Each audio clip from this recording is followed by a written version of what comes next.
જય દ્વારકાધીશ, હર હર મહાદેવ। તો મિત્રો સ્વાગત છે ફરી એકવાર આપણા નવા વિડીયોમાં। તો ફાઇનલી આજે છે સન્ડે, એટલે આપણે જવાનું છે ફરવા। એટલે આપણે જઈશું 51, જે સુરતથી આશરે 30 થી 35 કિલોમીટરના અંતરે આવેલું છે। કામળેજથી તમે જે બહાર જાઓ ને, બહારવાળો રસ્તો છે, ત્યાં મોતા ગામ છે। આ એટલું સાયલન્ટ ગાર્ડન છે, તમને અહીં આવશો ને એટલે ફોટોગ્રાફી ને વિડીયોગ્રાફી સરસ મજાનું છે, લવરિયા માટે ફેમિલી માટે। એટલા બધા ઝાડવા છે, વાત ના પૂછો। તો આજે અમે બે ભાઈબંધ છીએ। આપણો ભાઈબંધ છે મિરેન અને આપણો છે સ્કોર્પિયો લઈને જવાનું છે। આપણે પહોંચવાના જ છે 10 મિનિટમાં।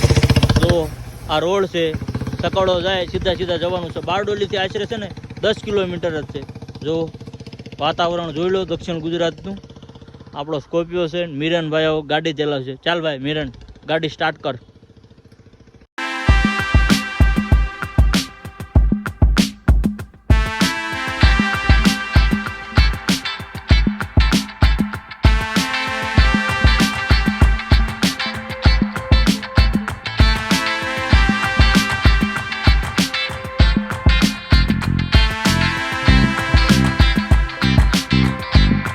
તો મિત્રો ફાઇનલી આપણે પહોંચી ગયા છીએ મોતા ગામ।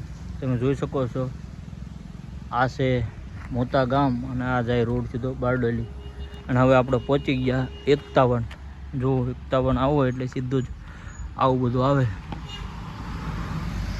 પહેલાં જ આવે છે આવો સરસ મજાનો ગેટ, અને ગેટ જ આવું લખેલું છે જો 51। અને આજે રવિવાર છે। જો ગાર્ડન કેટલો શાંત છે, તમે જોઈ શકો છો। 5 ને આ 6 બાઇક છે। આ છે મુખ્ય ગેટ। આપણે ગાડી પાર્ક કરી દીધી મિરનભાઈએ। જો સામું જ આવું વસ્તુ છે, અને આપણે જવાનું છે આ સરદારનું પેલું સ્ટેચ્યુ આવે છે, જઈશું સીધા આમાં। તો જો ફાઇનલી મિત્રો આપણે ગાર્ડનમાં ગીરી ગયા છીએ। જો ગાર્ડનમાં આવો જ્યારે પહેલાં જ અહીંયા સરસ મજાનું પોઈન્ટ છે 51।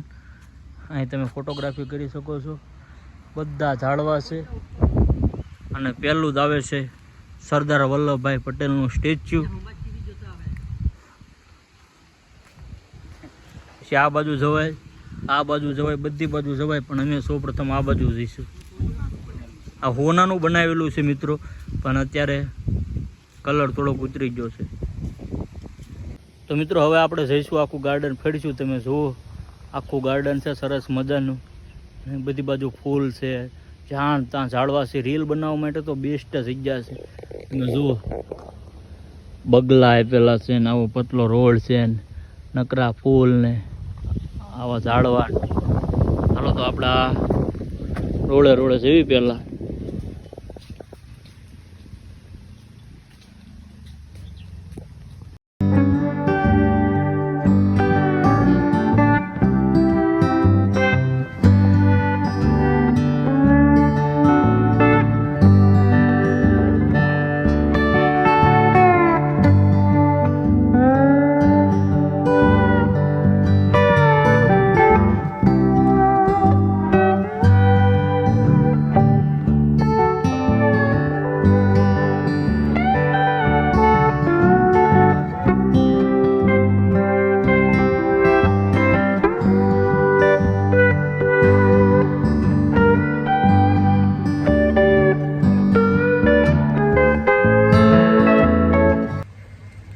તમે સુરતમાં છે ને લવેરિયા હોય ને, સુરતમાં જ્યાં તો તમને પકડી લે છે ને ડોહા બેઠા હોય ને, એટલે આ ગાર્ડન બેસ્ટ છે લવેરિયા માટે।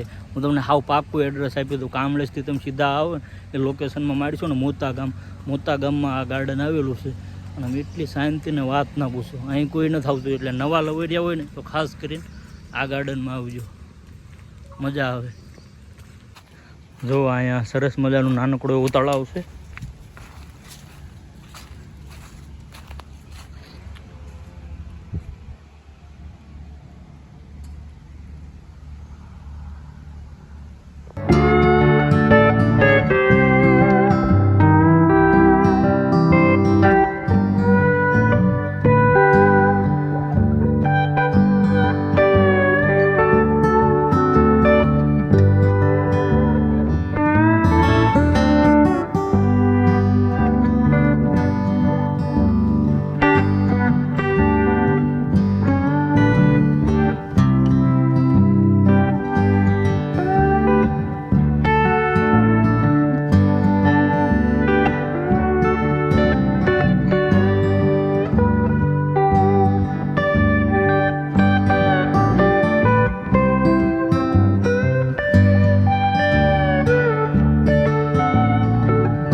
20-25 મિનિટ ઉપર થઈ ગયું, 2-4 રીલું બનાવી લીધી ને ખૂબ બેઠા ને ફોટા પાડ્યા.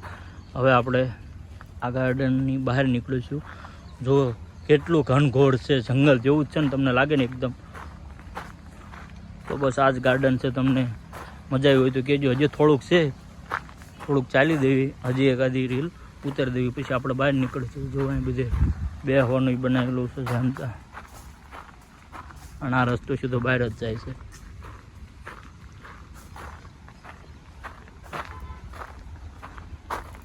આ રસ્તેથી, મેન રસ્તેથી આમ ફરી ફરીને આખું આવ્યા. હવે પાછા જ્યાં આવ્યા હતા ત્યાં પહોંચી દઈશું. જો કેટલા બધા ઝાડવા છે. અહીં દીપડા વિશે લખ્યું હોય. અહીં દીપડો લાવેલા પણ છે, મને ખબર છે. જો નેર છે, અને તમે જુઓ કેટલા બધા ઝાડવા છે. જ્યાં નજર કરવાના ઝાડવા કેટલાય પ્રકારના છે, પાછા એક બે નહીં. અને જો આ ગેટેથી આપણે અંદર ગયા હતા, ઓલા રોડેથી આ રોડેથી અંદર ગયા હતા, પાછા ફરી ફરીને આપણે અહીંયા જ આવી ગયા. એટલે આપણો વિડીયો પૂરો. જો પાછા આવી ગયા આ જગ્યા ઉપર. તો મિત્રો બસ આજનો વિડીયો આટલો જ હતો. તમને વિડીયો કેવો લાગ્યો એ જરૂર કમેન્ટમાં લખજો. અને આ ગાર્ડન પરિવાર માટે છે, લવડિયા માટે છે, બધા જ માટે છે. હસી મજાક માટે બધું કહેવાનું હોય, બાકી અમે કોઈને હેરાન કરતા નથી. જો જ્યારે પણ આવો ને તમે, આ 51 લખેલું છે ને આ ફોટો પાડવાનું ક્યારેય ભૂલતા નહીં. સરસ મજાની જગ્યા છે. અહીં ફોટો બહુ મસ્ત આવે છે. અમે ફોટો પાડીને પછી નીકળી જઈશું. વિડીયો ગમ્યો હોય તો લાઇક કરજો, શેર કરજો, અને ચેનલ ઉપર નવા હોય તો ચેનલને સબસ્ક્રાઈબ કરજો. મળશું હવે નેક્સ્ટ વિડીયોમાં. ત્યાં સુધી બધાને જય દ્વારકાધીશ. હર હર મહાદેવ.